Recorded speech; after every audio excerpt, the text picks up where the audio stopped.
Welcome to the At the Coalface podcast with your host, Jason Greenwood. This podcast is all about what it's really like in the trenches of digital and e-commerce.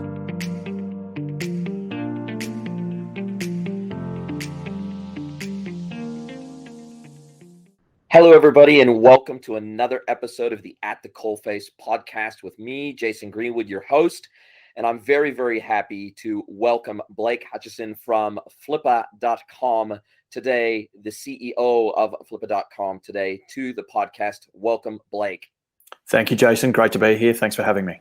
It's absolutely my pleasure. Now, just for anybody that doesn't know in the audience, Flippa is really it's a marketplace. It's an online marketplace for online or digital real estate and assets. Is that correct? That's correct. Think about e-commerce businesses, SaaS businesses, apps, both iOS and Android apps, as well as content businesses, so blogs and businesses built on WordPress, that type of thing. And they can be traded on our platform. So the sellers list, the buyers buy. Fantastic. And you guys take a cut. So you're effectively the Amazon of digital assets. Yeah, that's right. It's a marketplace. It's two-sided. It's traditionally and typically peer-to-peer.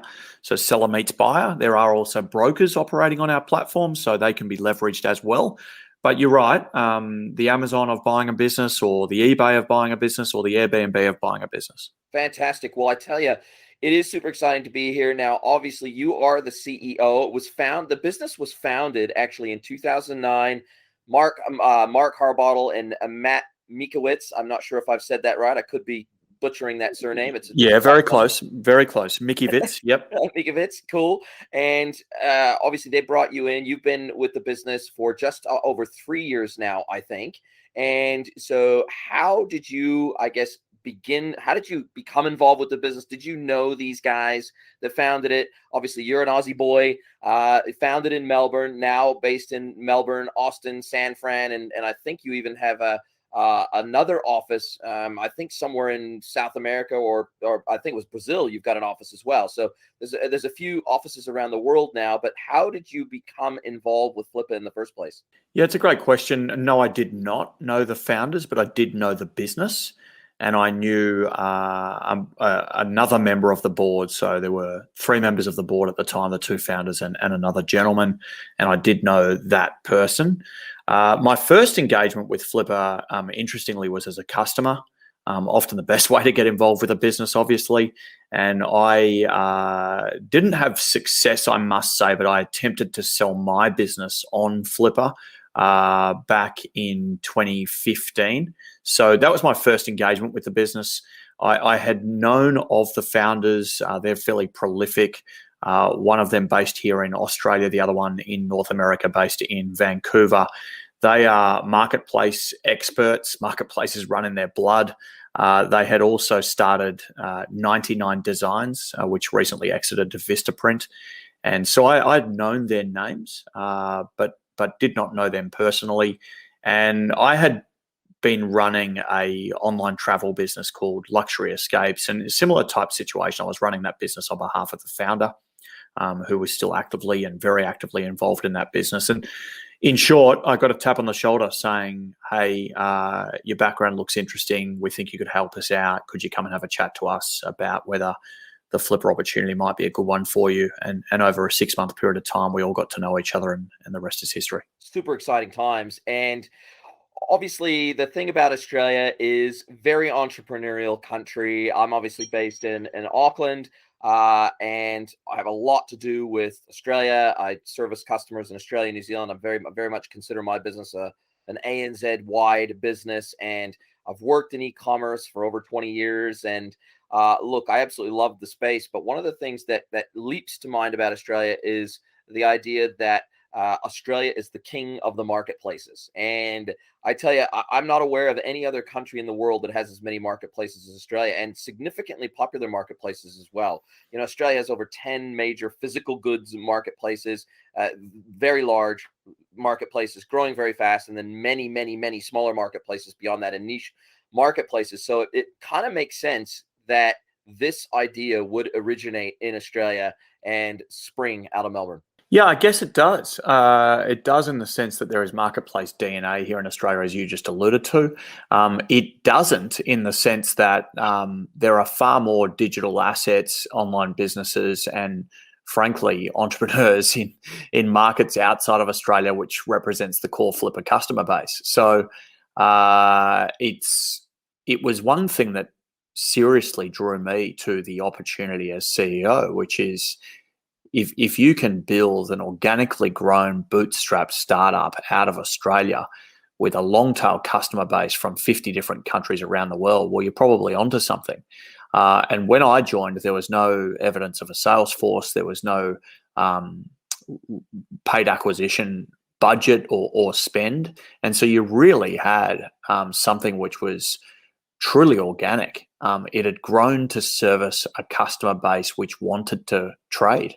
And so, marketplaces tend to be about providing utilization for an asset or asset type that is doesn't have another place to be utilized, and that's what Flippa became or is, and we're growing on that. So I think to some extent, it absolutely makes sense that it was born out of Australia, and to some extent, it blows my mind. And I tell you, so I guess from a Flippa competitor perspective, I'm not aware of any other significant competitors that have been around longer than Flippa. Obviously, there's business brokers out there in the market that sort of specialize in digital businesses and apps and e-commerce sites and stores. You've got some other marketplace type websites that maybe have a section of their website that specializes in business opportunities. Even TradeMe has a business buy and sell section of their marketplace. I think maybe even Amazon and eBay have sort of business buy and sell sections of their website or categories. But really, you're pretty unique, especially given that it started so long ago. It's pretty old in the scheme of digital businesses and digital marketplaces. Marketplaces were really just starting to seriously find their footing in 2009, and obviously you were one of the first cabs off the rank to really see the opportunity here. Even and I'm guessing that COVID has put a rocket ship under Flippa. Yeah, that's right. We're up 100% year on year, which is exciting. Not so exciting to be living through a pandemic, but exciting from a business standpoint, that's for sure. I didn't know TradeMe had a business buying section. That's super interesting. eBay, you're absolutely right. They do. But we are the default. We invented the space and we are now the default. So we occupy the number one position. You're absolutely right, though. There is, in the digital asset space, there's a bunch of niches. So, for instance, there are marketplaces where you can trade YouTube channels, and that's all they do. There's marketplaces where you can trade social media accounts like Instagram. There's marketplaces where you can trade newsletters, so things built on top of Substack that have communities underpinning them that are making money through subscription or membership-based fees. So there are marketplaces for digital assets. They're typically niche. Flippa's unique in the sense that it occupies a space of both lower value and high value. So we sort of run the gamut. And so whilst we don't necessarily subscribe to the all things to all people mindset or model, as it relates to online businesses, we do service big, small, and all of them. Brilliant to be that broad. And I guess that allows you to, not have to pivot actively as a business because you already pitch yourself as catering to these categories and verticals of online properties that may or may not be an e-commerce website. It might be an app, right? It might be, as you say, it might be a social media presence that's grown up massively and has huge reach.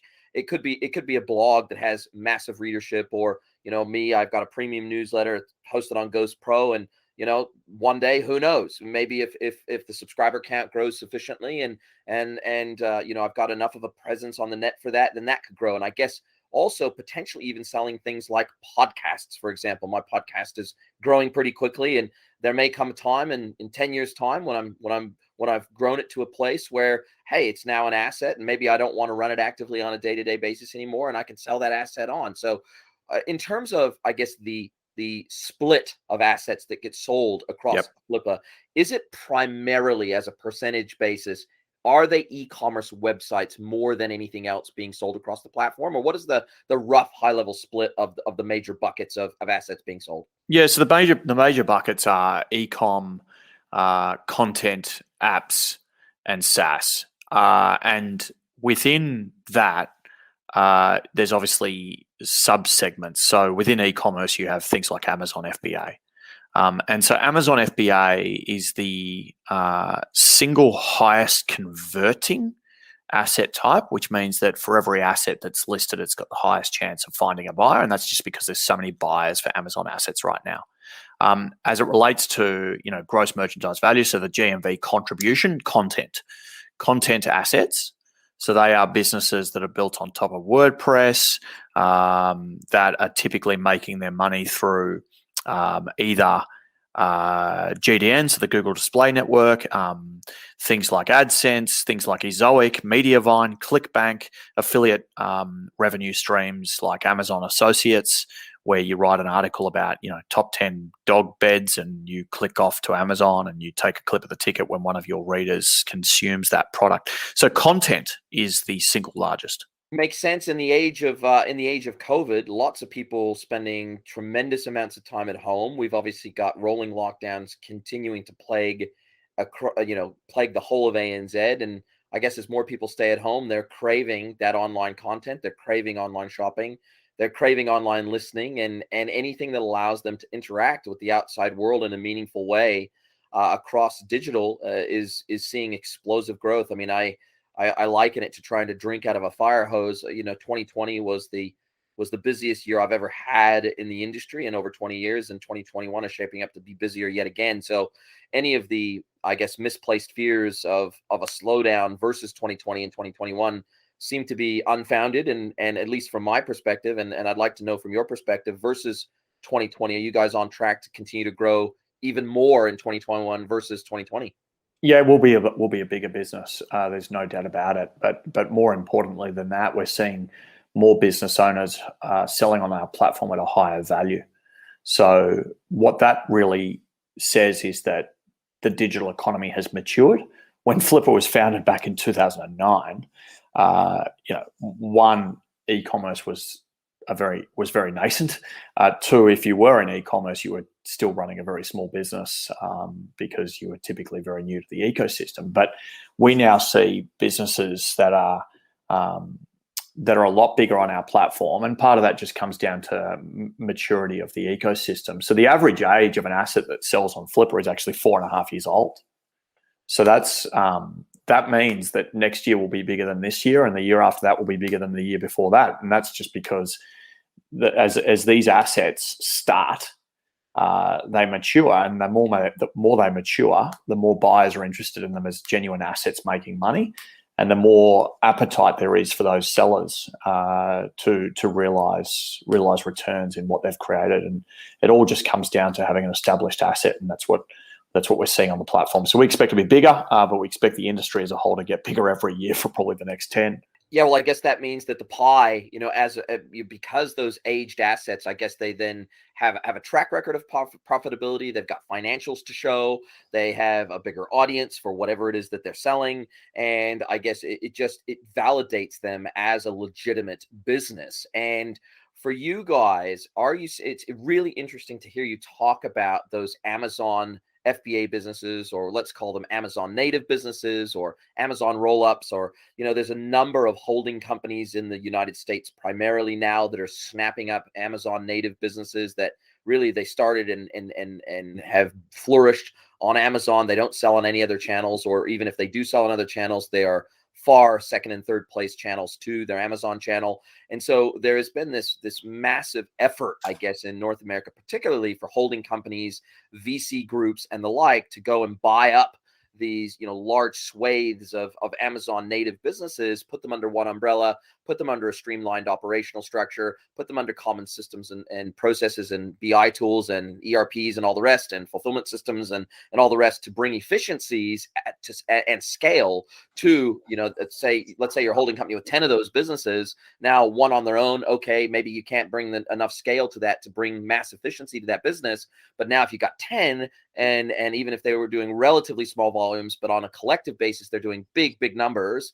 We're seeing that at least I'm seeing that play out very big in the United States. Not so much in ANZ yet. Obviously, the home of Amazon being the United States, 50% of every United States e-commerce dollar flows through Amazon. So it makes sense that it would sort of start there. But, it's interesting to hear that you are saying that those Amazon FBA or Amazon native businesses are the number one asset sold on the platform. And do you see that sort of continuing, or do you see the rise of Shopify as kind of almost the default retail e-commerce platform for e-commerce businesses that want to have their own presence on the web?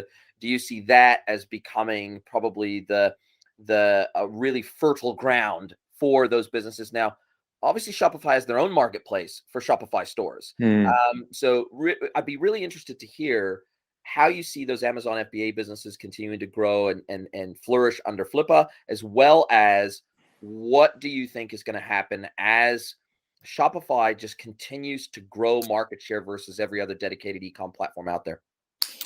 Yeah, so I think the roll-ups, the aggregators, those people who are raising institutional funds to buy up Amazon sellers are really setting a trend, and that trend is only at the beginning. Now, with every trend, you then get those people that follow on, and so I think that you'll find that not only will there be more aggregators, of which I think there's already 100, but there will be more business owners and individuals looking to buy Amazon businesses because they find out about it by consuming the news that is currently very preoccupied by these aggregators. It's a trend. It's also an easy way to get into e-com because obviously Amazon handles some amount of the day-to-day operations, specifically the logistics management. So it's a natural pathway for business owners and individuals to consider business acquisition. So I think that will continue. Shopify. So about a third of all Flippa assets are built on top of the Shopify platform. So it's a lot. We tend to have around 6,000 assets for sale in any given month, and around about a third of those are Shopify. So that's enormous. I think that like any asset class, the buyers are looking for predictability. So for Shopify business owners that can build a good quality business in a evergreen or growing niche, there will always be a buying community for that group of assets. And that's no different to saying that there will forever be buyers for the best property in the best streets, in the best neighborhoods, in the best economies.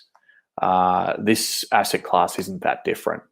So I don't think it's quite simply that every Shopify asset will find themselves being valued at ludicrous or astronomical valuations greater than what we're seeing today. But I think the cream of the crop will always have a place on our marketplace, and in general find themselves with access to a big, hungry buying community. I think that the aggregator roll-up model will exist across all asset types. So Thrasio and Perch and Heroes and what they're doing, Berlin Brands, etc., what they're doing with Amazon. There's a bunch of people who want to do the exact same thing with Shopify. There's a bunch of people who want to do the exact same thing with content assets. I spoke to a gentleman a couple of days ago in San Diego who is raising $60 million just to buy apps, specifically apps with a certain level of traction. So I think the roll-up and aggregator model will just find itself working across all asset types. I'd agree with that, and you speaking to asset quality rather than underlying platform or technology being the driver of this. I think a combination of asset quality and where the audience is and where the a lot of these roll-up brands are trying to figure out where the puck is moving before it gets there. And obviously, if you looked out into the future, you'd have to say that in 5 years' time, Amazon's going to be bigger and stronger than they are today. So that's a pretty safe bet to make. So it makes sense that you try to roll that up. By the same token, it's a pretty safe bet to say that any high-performing Shopify-based business or BigCommerce-based business today, if they continue doing the same things right they're doing today, then in 5 years' time, they're likely to be bigger than they are today. So I guess to your point about asset quality, business quality, business model quality. I think we all know that digital and e-com assets are likely to go up in value. Rising tide floats all boats. COVID has been that rising tide for almost anything related to e-com. But ultimately, in the medium to long term, I think those quality assets are going to shake out and it's going to become very obvious. So do I think that every brand new e-commerce business that was established, in 2020, are they all going to go gangbusters and they're all going to survive long term?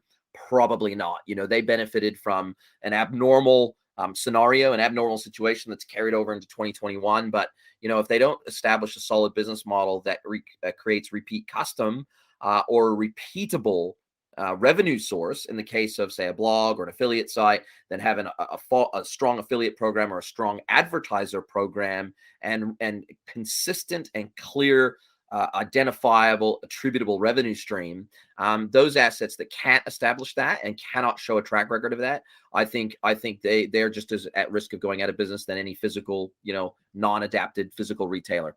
And I completely agree. I mean, I think that no buyer is going to buy a business that they don't deem to be sustainable long term. No buyer is going to buy a business that they don't believe they can get a reasonable return from in a reasonable time period.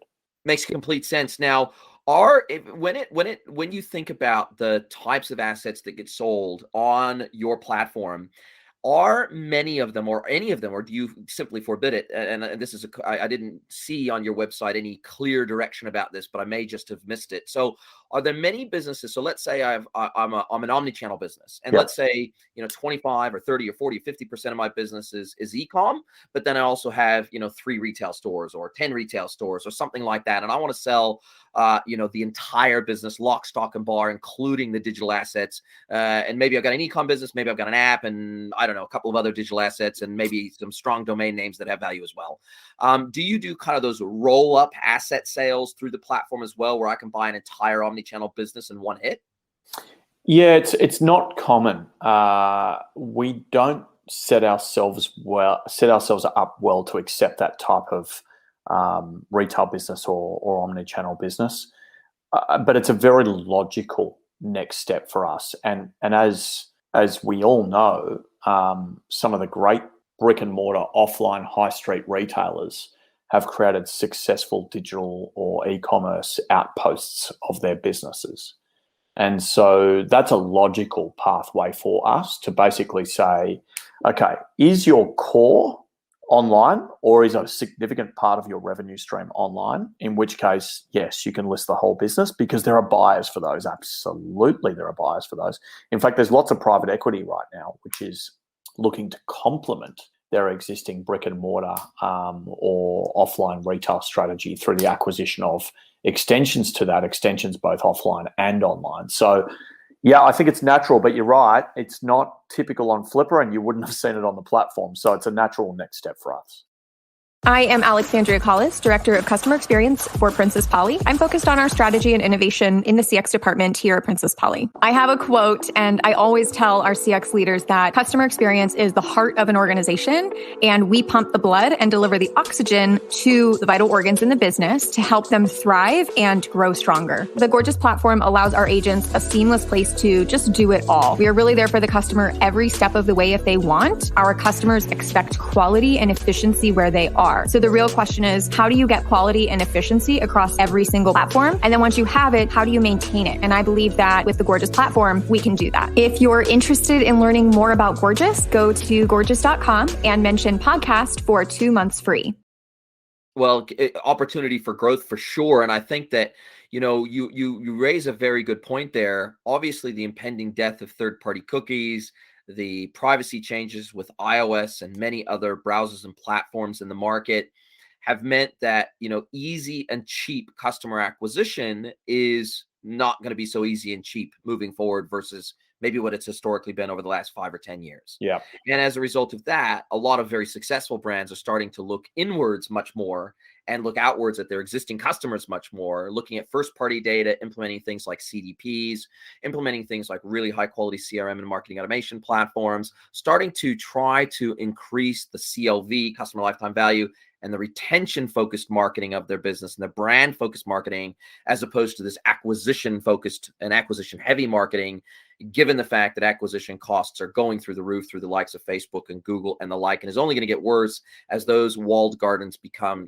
erect ever higher walls. So it would make sense that these, particularly from an aggregator perspective, because obviously the benefit they don't just get the economies of scale of being able to roll up technology, being able to roll up systems, processes, people, and scale those across multiple businesses, but they get access to data. And that's really, to me, that is, data is the new oil. And let's say you buy 5 well-established e-commerce brands, and now you've got 5 email lists or 5 customer databases that you can cross-reference those, you can cross-market those, and you can start to develop trends and segments out of those that you can cross-market too. Now all of a sudden we have an aggregated asset that is greater than the sum of the parts is greater than the individuals. Yeah, and so the buyers will tend to look at diversity of income streams as a really positive aspect of any online business that they acquire. But not only that, to your point, that's also the best way for a current business owner to defend their position in light of a downturn on any particular revenue stream. So it does make a business more valuable. The other thing that happens is while buyers will pay for an asset's historical performance, they do also put a premium on opportunity. So you can have a smart, savvy buyer who looks at a business which has only one revenue stream, but it's abundantly clear and it's super obvious that that business could benefit from other revenue streams too. And so the buyer may actually pay a premium because the business is well optimized for its current revenue stream. It has opportunities for more. So all in all, I'm simply aligning with you in saying that diversity of income sources tends to net a very positive result any way you look at it. And I mean, if we look at, even huge retail brands like Kogan in Australia, or we look at some of these distressed asset buyers in the United States, like Ty Lopez and his Rev Group, and a few of these other sort of distressed asset business buyers, we see what Kogan did and was able to do by buying the shell of these other failed companies like the Dick Smiths of the world, et cetera, where they said, look, we're going to buy you out of liquidation. We're going to buy you, but we're only going to buy the brand name, and we're going to buy the email list, effectively the customer list. And we're not going to take on any of the debt. We're not going to take on any for this physical retail stores. We're going to close those down. We're going to re-platform you over to our common e-com platform. We're going to suck you into our ERP system and distribution network. And we're going to effectively just simply leverage your brand, and we're going to leverage your digital asset being the customer data, and we're going to try to grow that in a really economical, efficient way without taking on any of the debt that's associated with those assets through liquidation. And I think that Ty Lopez, him and his group, they've bought some huge legacy brands, Radio Shack, Pier 1, Dress Barn, Models. We're talking these brands who in many cases had literally hundreds, in the case of Radio Shack, thousands of retail locations. And then they didn't adapt fast enough to the digital world, and they didn't stay relevant to their customers. But yet that brand still has a legacy value, maybe a fraction of what it used to be. But you can see the model that you can see the gold in amongst the chaff, so to speak, where they can pick over the bones of these brands. They can take on the digital assets, primarily the customer data and the digital brand assets, and they can roll those up really efficiently into a broader business that all of a sudden now starts to make a lot of sense commercially, right? Yeah. I mean, you alluded to Kogan, and Kogan also bought, I think you may have mentioned Matt Blatt as well. Yes, that's right. Yeah, furniture and killing it apparently by all accounts. Killing it, and I did just buy some dining chairs from there. So, and what's funny about that is that every part of the experience is now not Matt Blatt. That's just the brand, and the brand carries enormous goodwill in the Australian community for building what was, I guess, accessible, high quality design at a reasonable price. But now Kogan owns that, and as you said, Kogan can use all of their scale, all of their systems, operational know-how to basically leverage that brand goodwill and create a next strong revenue stream for them. So as a result, that strategy has worked for Kogan, but worked for so many others, like Tai Lopez, even doing that to some extent at a far greater scale. And so I've lost my train of thought now. We were just talking about Tai Lopez and Kogan, and really basically leveraging their existing assets and distribution power and business prowess and analytics, really to take these business from the Stone Ages into the future. Yeah, that's right. And we've met quite a few people who are doing this at a smaller scale than Kogan and Tai Lopez. And so even the Amazon aggregators are doing it now. So you buy an Amazon business, and the Amazon business is selling, let's say, Swiss Army knives. I just made that up. And so Swiss Army knives being the niche, operating it as an Amazon store, successfully doing so, they're now going acquiring either content businesses that talk about Swiss Army knives and camping and things you can do with them and all of the related genres. But they're also looking at offline businesses which have enormous customer and brand goodwill that they can then leverage to promote that Amazon business. And so it's a known strategy, it's an established strategy, but it's not going away anytime soon. And I recommend it for everyone, be it big or small. Just think about think about the niche that you're operating in, think about the business you currently run, and then think about what you need to acquire and how much you need to spend to acquire something which is ancillary to it, albeit often starts in a very different form. Well, and in many cases, I guess buying that supplementary asset is going to be cheaper than going out and build. It's the classic build versus buy concept, right? And at the end of the day, if you have to build a content machine to really take your brand to the next level, yet there's already a content machine out there that's well aligned with your vertical, your brand, and where you want to take it, then sometimes it makes more sense to buy it than build it, and then obviously enhance it through the combined efforts of both business models, right? And effectively combining them together. And again, there's that synergy, and I sometimes hate that word synergy, but there is a synergistic effect there where if you find the right models that complement each other, then the sum is the greater than the sum of the individual parts. Well, customers are very attuned to advertising these days. So to some extent, you can't just slap ads on a relevant site or asset and think you're going to get the same return as if you were to own that customer and own the customer's engagement with the platform end to end and through a longer part of their life cycle. So it's often far less expensive to own the asset and control the medium than it is just advertising and paying for eyeballs. Totally agree. And are you seeing that, as businesses are going to the wall, because there is this bifurcation happening across ANZ and across the wider world, where the businesses that are adapting fast, that can move quickly, aren't afraid to break things, have probably more rapidly adjusted to the new reality of a post-COVID world than perhaps legacy brands that have struggled with that. Are you seeing brands that go to the wall that do have strong digital assets becoming a significant part of a liquidator's toolkit of being able to take those digital assets, the digital gold, as it were, in those businesses and liquidate those assets via Flippa? How much, I guess, overall, how much of your listings do you feel are driven out of liquidators needing to find a way to turn the digital gold into capital to return to investors or whatever the case may be? Yeah, most of the time it's not the liquidating of an asset. It's not distressed. And the reason for that is most buyers don't actually want the challenge of a turnaround. Turnarounds are very, very difficult. So that's piece one. Secondly, if it's distressed, it tends to mean that the small business owner has neglected the assets so much so that even if its revenues declined, the actual customer, the subscriber base or the content has equally been neglected. So they haven't updated their content, therefore there's less eyeballs. They haven't spoken to their customers in a while, therefore there's less engagement there. So most of the time it's not distressed because buyers simply don't want to buy distressed assets. Most of the time, the assets that are successful, that receive the highest multiples, that buyers are looking for and very thirsty for, are those assets that have consistently performed moderately well or very well.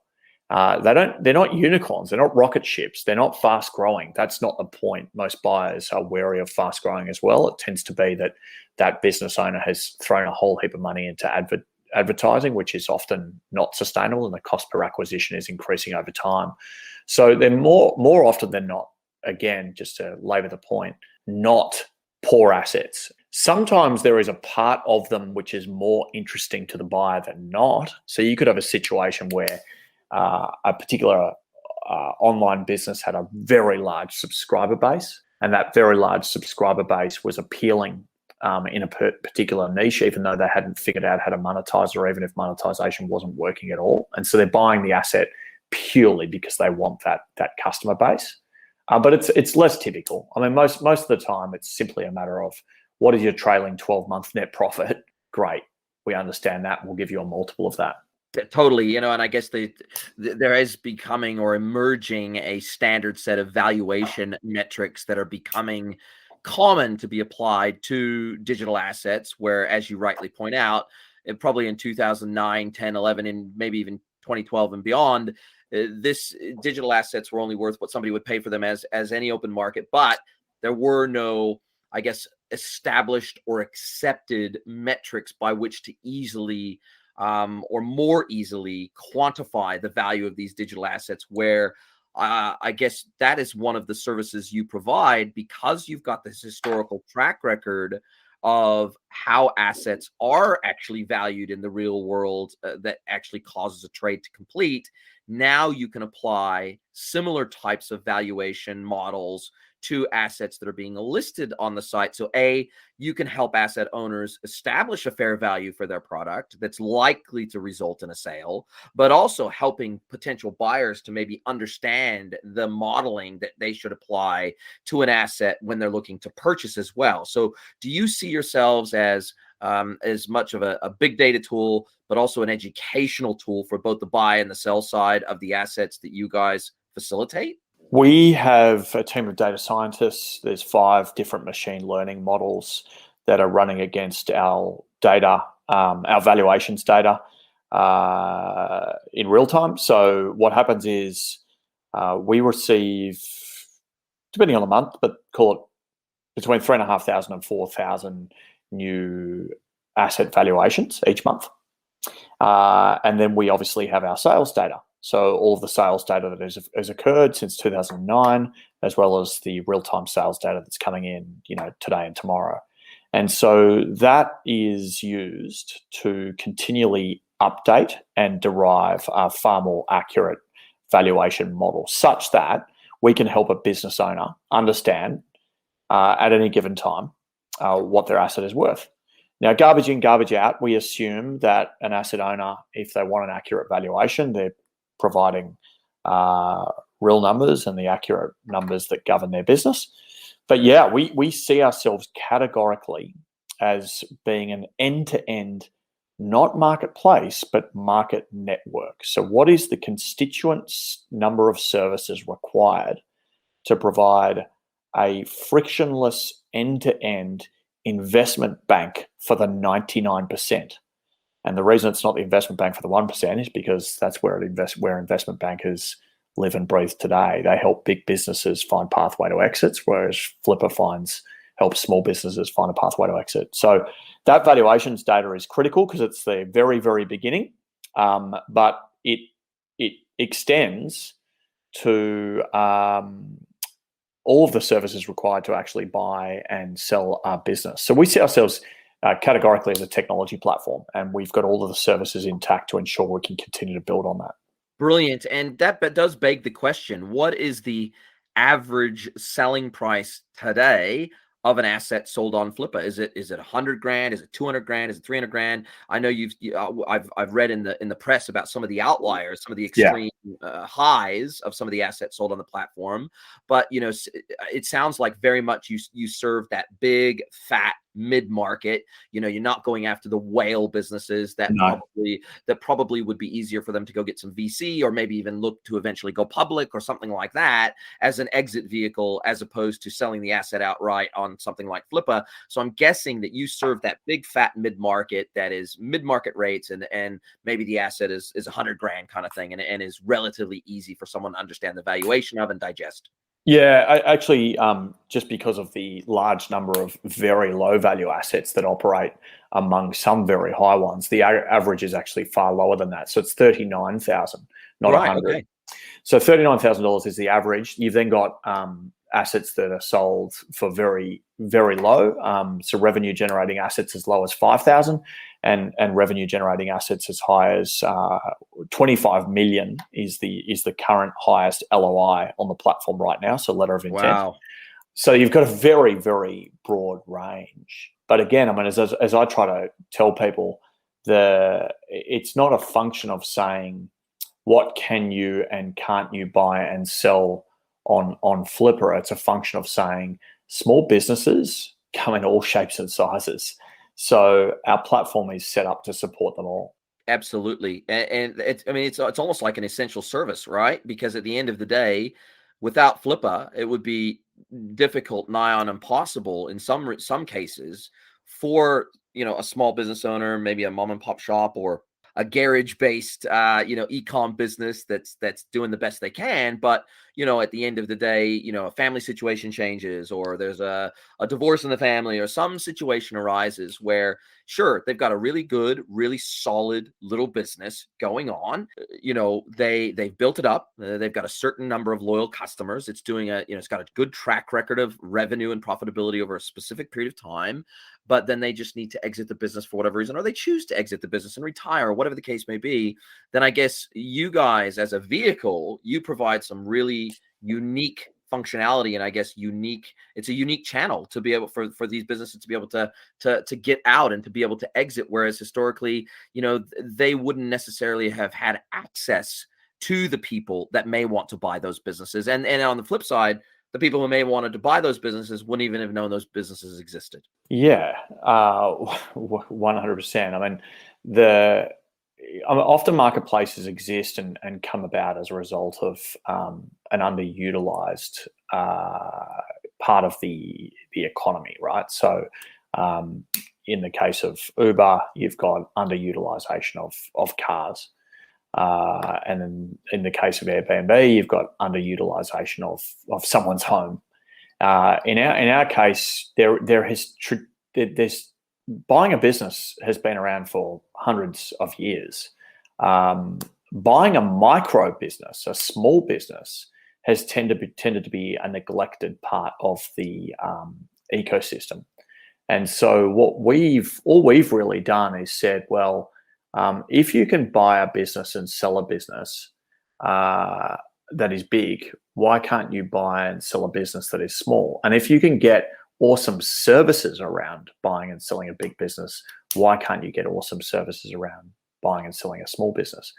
Now, in most cases, peer-to-peer does work. As I mentioned, we've got brokers on our platform, but peer-to-peer does work because in most cases, the buyer is interested in hearing the information from the horse's mouth, and the horse's mouth is the business owner themselves. So we don't actually believe in adding a middleman and trying to control the voice of the seller. We'd like to harness the voice of the seller and give the buyers direct access to them sooner rather than later. So our marketplace is really just about providing a democratization of a particular part of the industry. And how many, from your perspective, and you may not know exact numbers on this, but you may have anecdotal evidence of this, how many businesses that currently sell on Flippa do you think were started with the express intent of building them up to this sort of medium digestible size, that 39,000 or maybe that 100,000 or $150,000 mark, with the express intent of exiting the business and doing something else? And I'm thinking of entrepreneurs that get itchy feet and they like a new challenge, and so they're like, hey, look, I love starting businesses and I love growing them to a certain level, but I get after 2 to 3 years I get bored of them, and so therefore I want to exit. I want to get some cash back out of the business, and then I want to go do something else. And so therefore you facilitate that exact kind of model where someone might be an entrepreneur and they're really, really good at starting businesses and growing them to a certain level, but then they're quite happy to hand them off to someone else to take them to the next level? Very few, because most of the time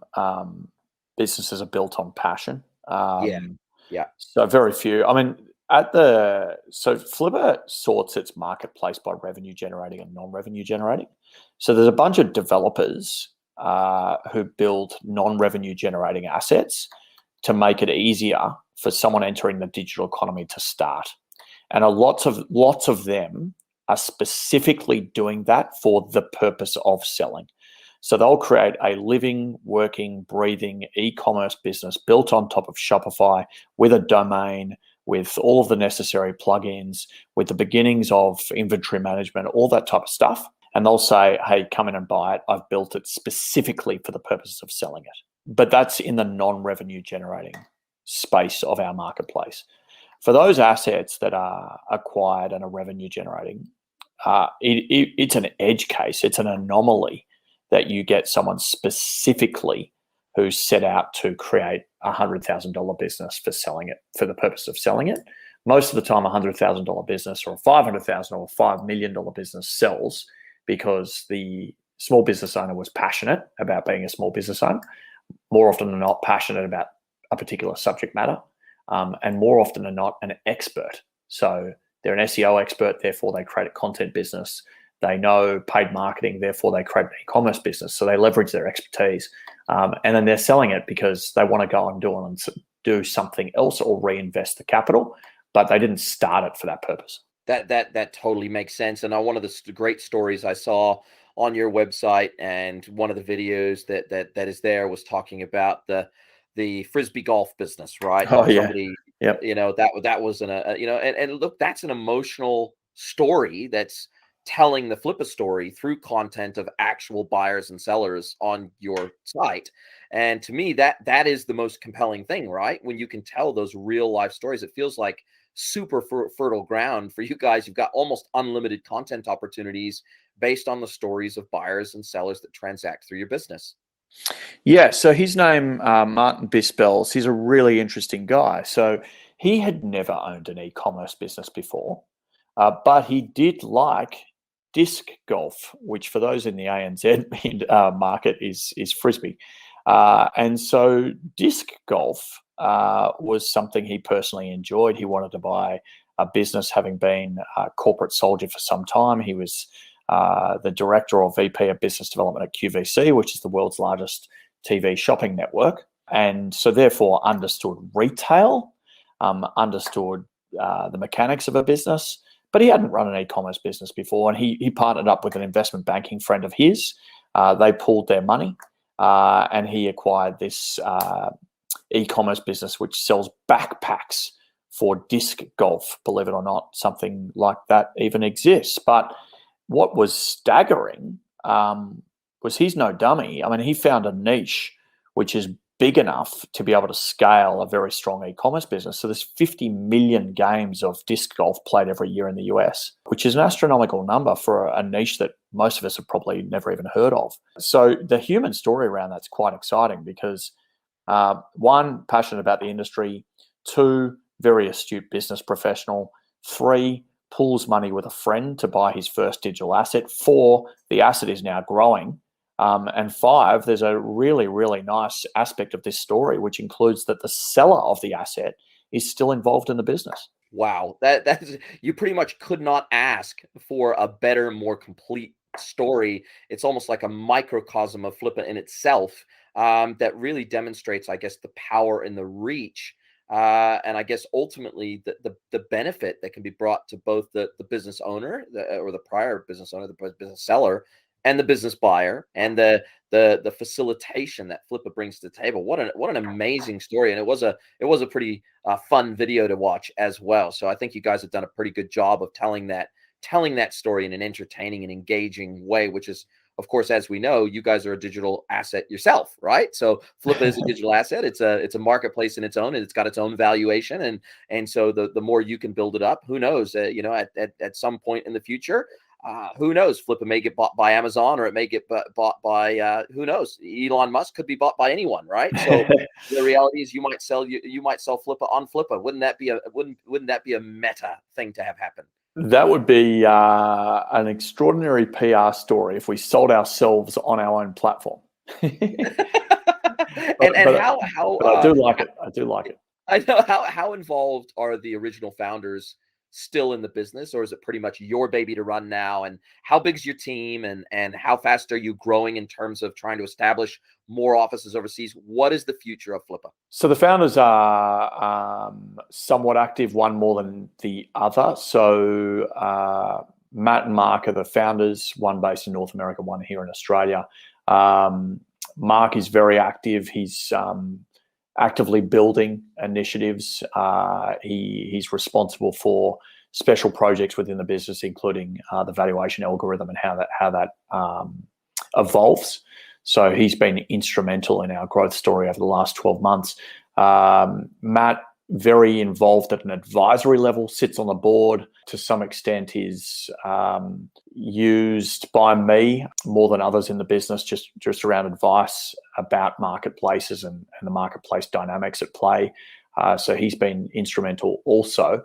But I run the day-to-day. So I guess the strategic decisions, the hiring, the growth, the vision, all of that is, well, I wouldn't say mine. It's the companies, and it's the lead teams, and it's all of our staff members' little baby.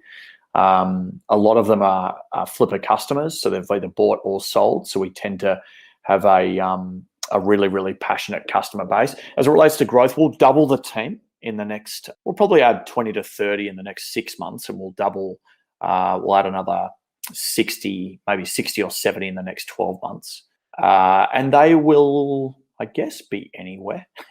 Our view right now is go where the talent is, such is the nature of the world we live in these days. Our core offices are Austin and Melbourne. So Austin, Texas, Melbourne, Victoria, Australia. And we will hire staff into those two offices as a preference, but we won't ignore talent wherever it is, anywhere in the world. And such is the digital economy. One, you can do that now. Two, there's people who are far better at certain aspects of what we're trying to do in certain markets around the world, and we'd be silly to just take them in either Austin or Melbourne. So hopefully that gives you some sense of our growth endeavors and ambitions.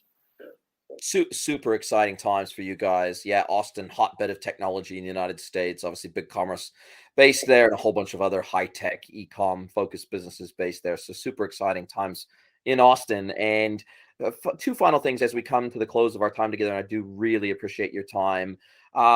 If somebody wants to learn more about you or about Flippa, what is it just best they just go to flippa.com, flippa.com, read all about it there, reach out to you guys via the website if necessary, or if something looks interesting there, obviously sign up, perhaps even look at buying through there. Is that the best channel to get a hold of you? And then the final question would be, what would be your top tip if somebody is looking at building a digital asset for sale specifically, and they're building it with the potential eventual exit? What do you see as kind of that top tip that says, hey, if you want to increase the value of your asset before you sell it, here's one of the most important things you can do to build value in that digital asset? Yeah, great questions. First things first, jump on flippa.com, familiarize yourself with how it works, refine your search by using the Flippa search filters there, pick and choose a business model which is of interest to you, and just start looking around the different assets. That's the best way to learn. If you want to reach me directly, more than happy to help people along the journey. It's an interesting space. It's an exciting space, but it is quite new for most people. So just get me on Blake, BLAKE, @flippa.com if you do need any help. Happy to help you or point you in the direction of one of our account managers and staffers somewhere around the world who is better to help you.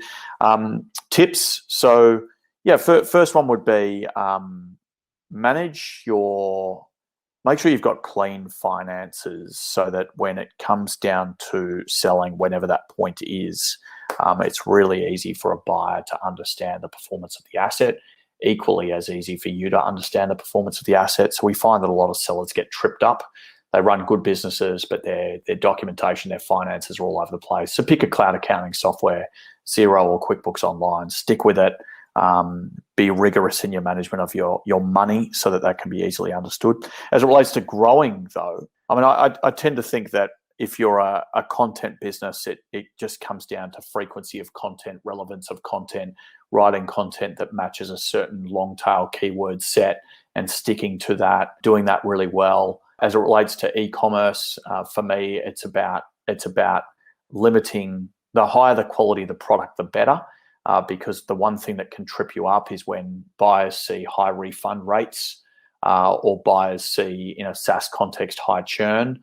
So think about ways you can limit that, and that means the highest quality possible product that you can retail, or the most sticky product from a SaaS standpoint that limits your ability to have churning customers and improves your ability to retain those customers long term. So it really does. I mean, the advice changes depending on the asset type. That's incredibly helpful. Again, Blake, thank you so much for spending time with me today on the pod. Really appreciate it. Super exciting business model you guys have.